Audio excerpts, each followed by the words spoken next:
పిల్లలు, మన జీవితానికి అతి ముఖ్యమైన మూలధర్మం గురించి నేర్చుకుందాం.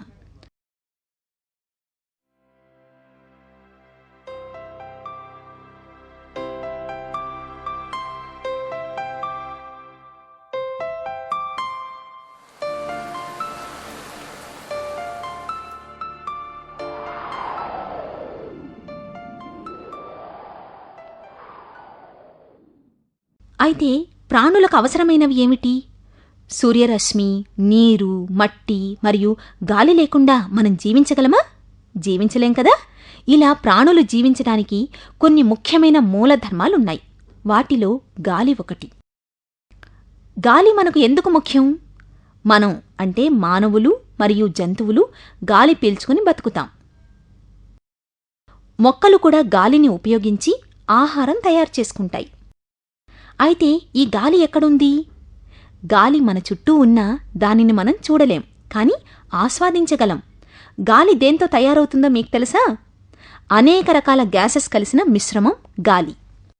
సరే, గాలిలో ఉన్న గ్యాసెస్ ఏమిటి? నైట్రోజన్, ఆక్సిజన్, కార్బన్ డయాక్సైడ్ అనే 3 ప్రధానమైన గ్యాసెస్ గాలిలో ఉంటాయి. ఇందులో ఎక్కువగా ఉన్న నైట్రోజన్ 78% అంటే 78%, ఆక్సిజన్ 21% అంటే 21%, కార్బన్ డయాక్సైడ్ 1% అంటే 1% కంటే తక్కువగా ఉంటాయి. కార్బన్ డయాక్సైడ్ శాతం తక్కువగా ఉన్నా సరే అది జీవులకు చాలా అవసరం. ఎందుకంటే మొక్కలు దానితోనే ఆహారం చేసుకుంటాయి కాబట్టి. గాలిలో ఇవే కాకుండా ఇంకా చాలా రకాల గ్యాసెస్ చాలా తక్కువ పరిమాణంలో ఉంటాయి. వీటితో పాటు ధూళి, నీటి ఆవిరి, పుప్పొడి రేణువులు వంటి చిన్న చిన్నవి కూడా గాలిలో ఉంటాయి. ఇప్పుడు గాలి ఎందుకు ముఖ్యమో తెలిసింది కదా పిల్లలు. ఈ గాలి మనిషి గురించి ఇంకా తెలుసుకోవాలంటే ఈ చిన్న ప్రయోగం చేద్దాం. ఒక కర్రను తీసుకుని గాలితో నిండిన 2 బెలూన్స్, దానికి 2 ప్రక్కల దారంతో కట్టండి. ఒక తాడును ఆ కర్ర మధ్యలో పట్టుకోవడానికి వీలుగా కట్టండి. ఇప్పుడేం చూస్తున్నారు? 2 బెలూన్స్ కర్రపైన సరిగ్గా వేలాడుతున్నాయా? ఒక పిన్ తీసుకుని అందులో ఒక దానిని అంటే పింక్ కలర్ది గుచ్చండి. ఆ బెలూన్ ఉన్న వైపు కిందకవుతుంది కర్ర. ఎందుకిలా అయింది? చూడండి, బెలూన్లో ఉన్న గాలి మనిషి దాన్ని గుచ్చగానే బయటికి పారిపోయాడు. నీలం బెలూన్లో గాలి ఉండటం వలన అది బరువుగా ఉంది. అందుకే గాలి లేని బెలూన్ ఉన్న వైపు కర్ర తేలిగ్గా దిగిపోయింది. అంటే గాలికి బరువు ఉంటుంది అని నిరూపించాం. ఇప్పుడు మీకు గాలి మనిషి గురించి ఒక ఆసక్తి కలిగించే విషయం చెప్తాను, సరేనా? ఒక ఖాళీ గ్లాస్ నిండా నీరున్న ఒక పాత్ర తీసుకోండి. తిరగేసిన గ్లాసుని నీటిపైన పెట్టి నెమ్మదిగా నీటిలోకి పుష్ చేయండి. పుష్ చేయడం కష్టంగా ఉంది, అవునా?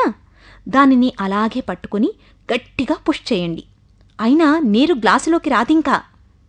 ఇప్పుడు గ్లాసుని కొంచెం ప్రక్కకి వంచండి. నీటిలో బుడగలు అంటే బబుల్స్ వస్తున్నాయి ఇప్పుడు కదా. అంటే మీకేమర్థమైంది? గ్లాస్ మనకు ఖాళీగా కనిపించినా అందులో ఎవరున్నారు? మన గాలి మనిషి. కరెక్ట్. అది గ్లాసులో ఉండటం వలన అందులోకి నీరు వెళ్లటం కష్టమైంది.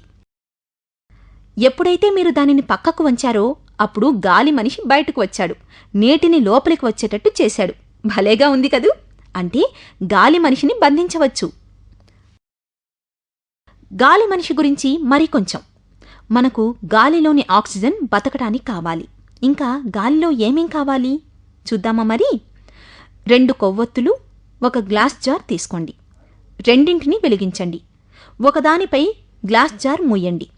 కొంతసేపటికి మూసి ఉన్న కొవ్వొత్తి ఆరిపోతుంది. ఎందుకు? గాలి ఆవరించి ఉన్నప్పుడు కొవ్వొత్తులు 2 వెలిగాయి. ఎప్పుడైతే ఒక కొవ్వొత్తిని మూసామో గాలి దానికి సరిపోలేదు. అందుకని అది ఆరిపోయిందన్నమాట. అది గ్లాస్ జార్లో ఉన్న గాలిలో ఉన్న ఆక్సిజన్ అయిపోగానే ఆరిపోయింది. మూసిలేని కొవ్వొత్తికి ఆక్సిజన్ అందటం వలన అది ఆరిపోలేదు. శ్వాసించడానికే కాదు, మండడానికి కూడా ఆక్సిజన్ కావాలి. అర్థమైంది కదూ. ఇంకా మన గాలి మనిషి ఏం చేస్తాడు? ఒక గ్లాసు నిండా అంచు వరకు నీరు తీసుకోండి. ఒక కార్డ్ పేపర్తో దానిని మూయండి. అక్కడ మీ చేత్తో అదిమి పట్టండి. దాన్ని అలాగే తిరగేయండి. నెమ్మదిగా చెయ్యి తీసేయండి. వావ్, అద్భుతం! కార్డ్ పడిపోలేదు. అది నీటిని కూడా పడిపోకుండా ఆపింది. ఇదేమైనా మాయాజాలమా? కాదు కాదు. అయితే ఏమైంది? నిజానికేమైందో చూద్దామా? గాలి మనిషి కార్డు పడిపోకుండా దానికి ఎదురుగా పనిచేయటం వలన అది పడిపోలేదు. అంటే గాలి మనిషి అన్ని పక్కలా పనిచేస్తాడు, పై దిశలో కూడా. గాలి మనిషి గురించి చాలా తెలిసింది కదా మీకు.